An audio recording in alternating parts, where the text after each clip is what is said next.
Time for Snowball to read FEYFOLKEN, Part 1. FEYFOLKEN, Book 1 by Reguin Jarth. Snowball has read a lot of this guy's crap. The great sage was a tall, untidy man, bearded but bald. His library resembled him. All the books had been moved over the years to the bottom shelves where they gathered in dusty conglomerations.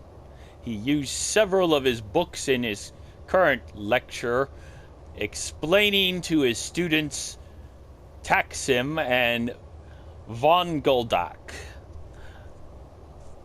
still speaking Klingon, how the Mages Guild had first been founded by Vanis Galeron. They had many questions about Galeron's beginnings in the Psijic Order, and how the study of magic there differed from the Mages Guild. It was and is a very structured way of life, explained the great sage. Quite elitist, actually. That was the aspect of it Galeron most objected to. He wanted the study of magic to be free. Well, not free exactly, but at least available to all who could afford it. In doing that, he changed the course of life in Tamriel. He codified the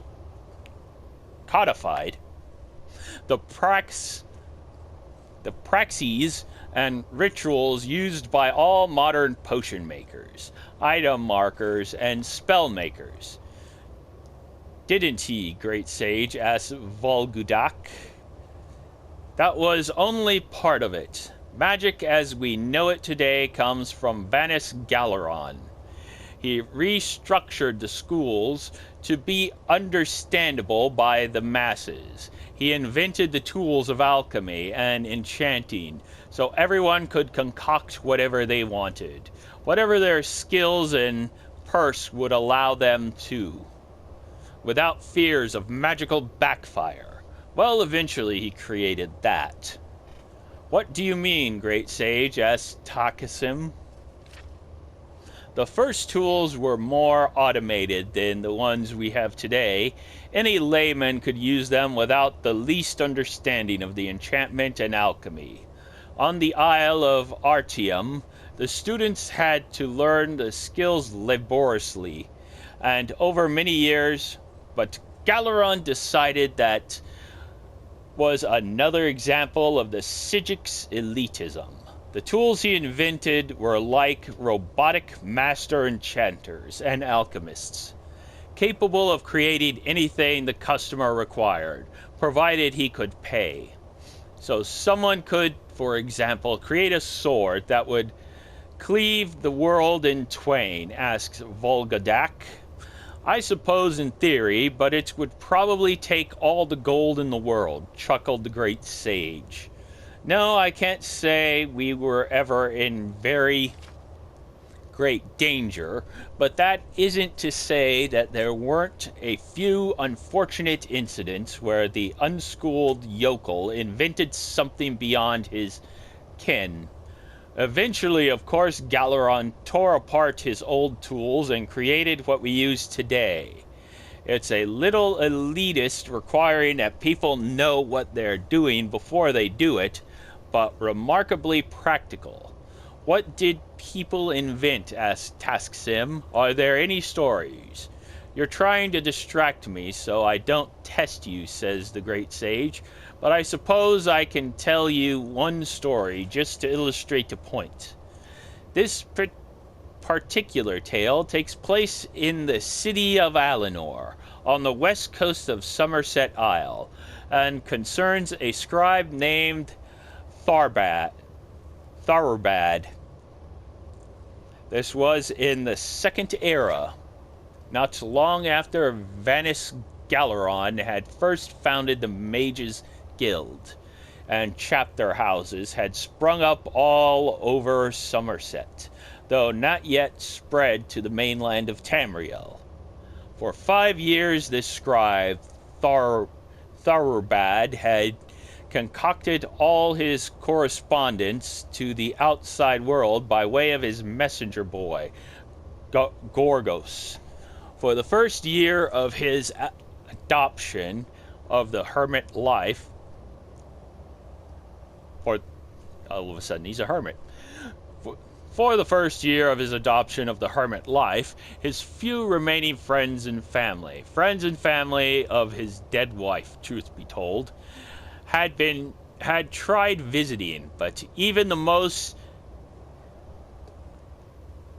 indefatigable Ken gives up eventually when given no encouragement. No one had a good reason to keep in touch with Thorobad Halsik, and in time very few even tried.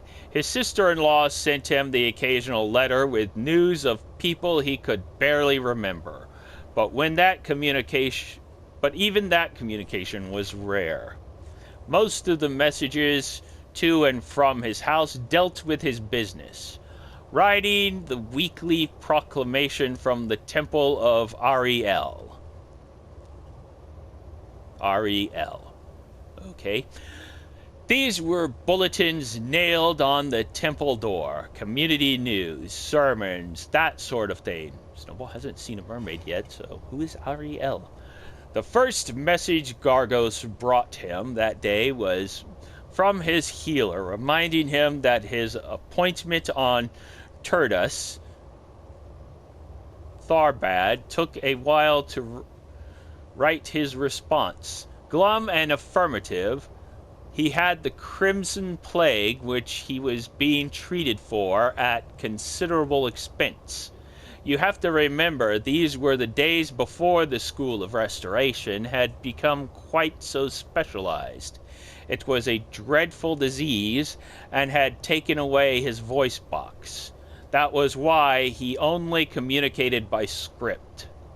The next message was from Alfiers, the secretary at the church, as curt and noxious as ever. Thurbad attached his Sundas sermon, next week's event calendar, and obituaries. Try to liven them up a little. I wasn't happy with your last attempt. Tharbad had taken the job putting together the bulletin before Alfiers joined the temple, so his only mental image of her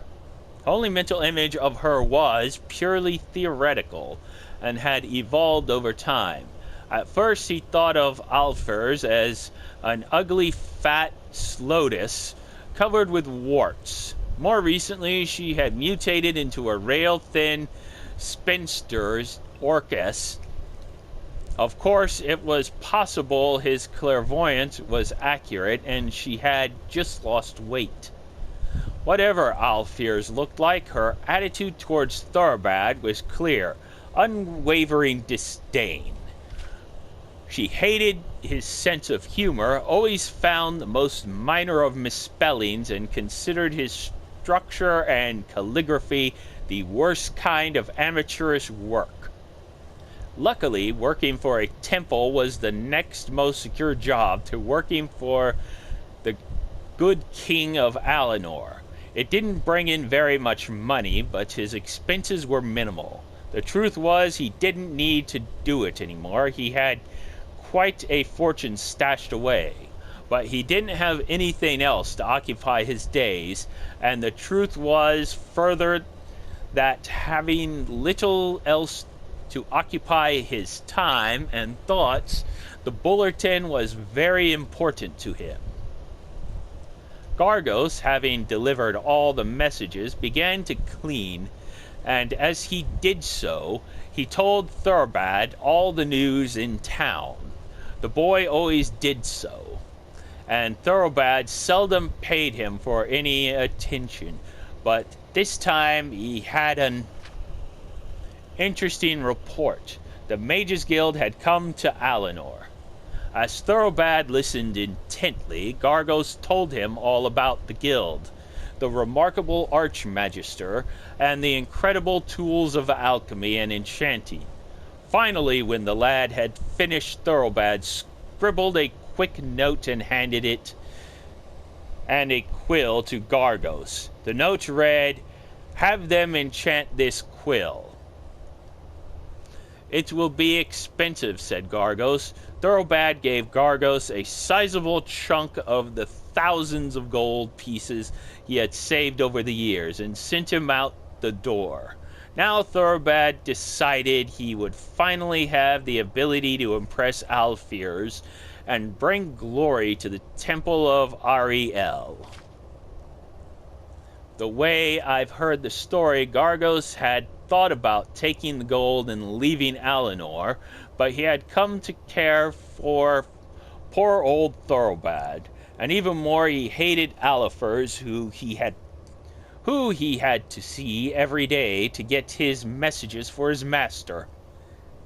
It wasn't perhaps for the best of motivations, but Gargos decided to go to the guild and get the quill enchanted. The Mages Guild was not then, especially not then, an elitist institution, as I have said. But when the messenger boy came in and asked to use the item maker, he was greeted with the same suspicion.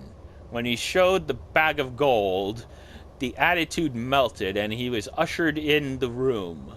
Now, I haven't seen one of the enchanting tools of old, so you must use your imagination. There was a large prism for the item to be bound with magicka, assuredly, and an assortment of soul gems and globes of trapped energies. Other than that, I cannot be certain how it looked or how it worked. Because of all the gold he gave the guild, Gargos could infuse the quill with the highest price soul available, which was something Daedric called FEYFOLKEN. The initiate at the guild was being ignorant, as most guild members were at that time, did not know very much about the spirit except that it was filled with energy. When Gargos left the room, the quill had been enchanted to its very limit. And then some. It was virtually quivering with power. Of course, when Thoroughbad used it, that's when it became clear how over his head he was. "And now," said the great sage, "it's time for your test." "But what happened?" "What? Where's the quill's powers?" cried Taksim. "You can't stop the tale there," objected Volguldak.